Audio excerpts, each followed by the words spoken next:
So my wife and I, we took a little trip. Well, my wife and myself and Nicholas,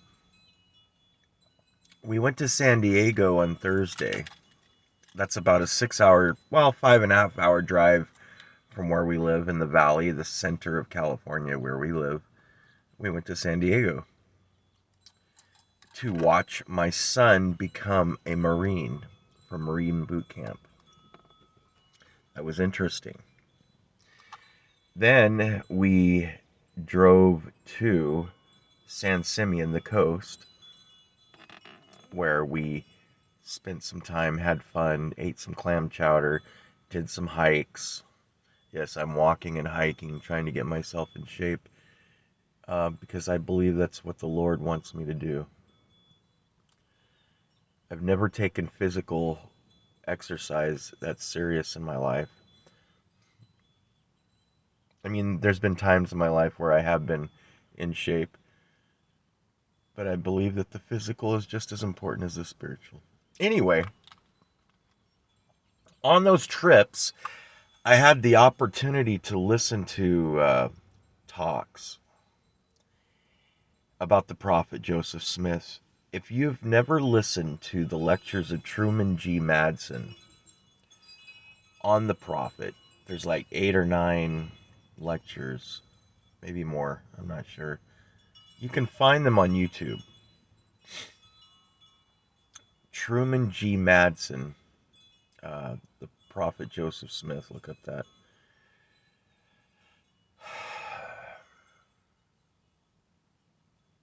You know, here's what I learned.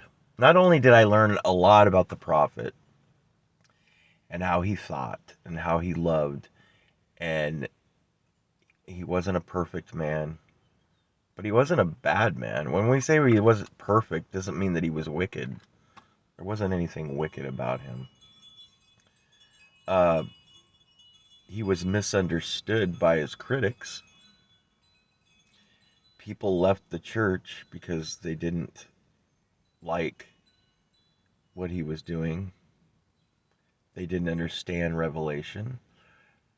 They didn't understand what a prophet is. Uh, or they had too many of their own expectations for the prophet Joseph Smith. Some of the people that left. But I learned so much about the prophet on that trip. And I believe that the history that some of these older scholars like Hugh Nibley and Truman G. Madsen and um, I don't know, many others, I think they're more accurate about the prophet than how some of these nuanced scholars today in the church try to spin his character, spin the prophet's character, and spin history and paint this bleaker, more sinister idea of the early days of the church and of the prophet Joseph Smith than should be. Uh,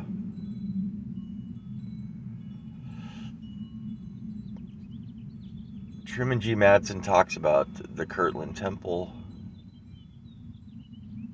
How one thing that stood out to me about the Kirtland Temple was that the saints were on this spiritual high, and I related this to my own personal life. How we can be on these spiritual highs, and we don't realize that Satan is going to come back. He's going to, and the prophet warned these saints that were going around blessing each other, experiencing miracles, those who experienced miracles and spiritual manifestations and speaking in tongues and many other things in the Kirtland Temple, and saw angels and just even the prophet's father, Father Smith, said that it looked as though he said was what's wrong? Is the temple on fire? And Joseph Smith was like, yeah, it's on fire, but not the kind of fire that you think. It was on spiritual fire. But that Satan would come back. And that's what mortality is about. We experience these spiritual highs,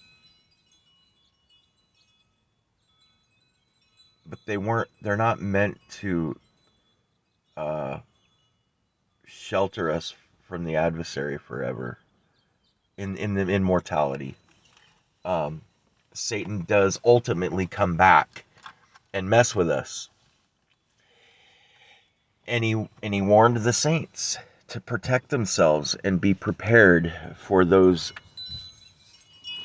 uh, things to happen. Um,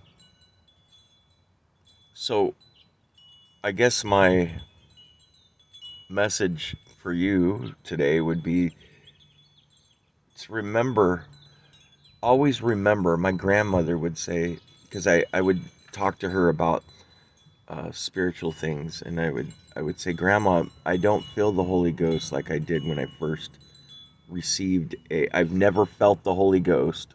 I would tell her, I never felt the Holy Ghost. I don't feel the Holy Ghost like I did when I received a manifestation of the truthfulness of the gospel. And I remember what she told me. She said that you'll never completely feel that same feeling, almost like chasing a high. um, but you are to remember. We are to remember, and it's in our spiritual DNA. She said you are to remember that in that primary, that initial manifestation that the Spirit uh, gave to you by revelation. And then we do feel the Holy Ghost after that, many times, but it's never as strong as when we felt it the first time.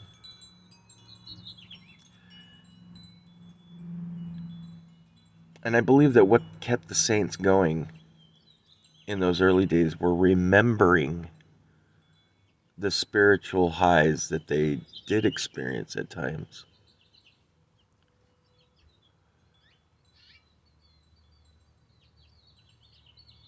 They weren't always um,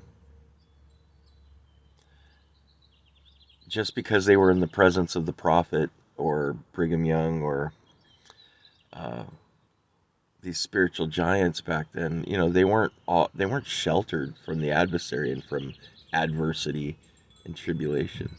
So the prophet warned them that after Kirtland, because he saw them, they would go from house to house and say, "I have a blessing for you," and bless each other. Um, they were a Zion-like people after Kirtland, and it went away. And one of the first trials that they experienced was the bank, the financial problems.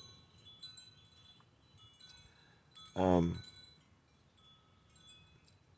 Many people left the church after Kirtland. Some of them didn't quite understand what was going on. They didn't have spiritual eyes to see uh, because they didn't seek after those things.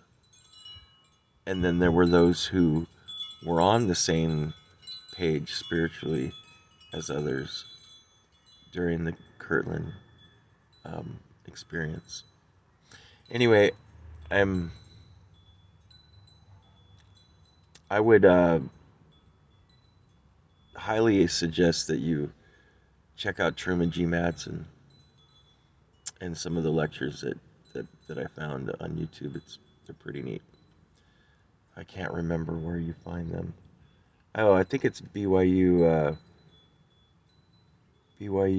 talks or BYU speeches. Yeah.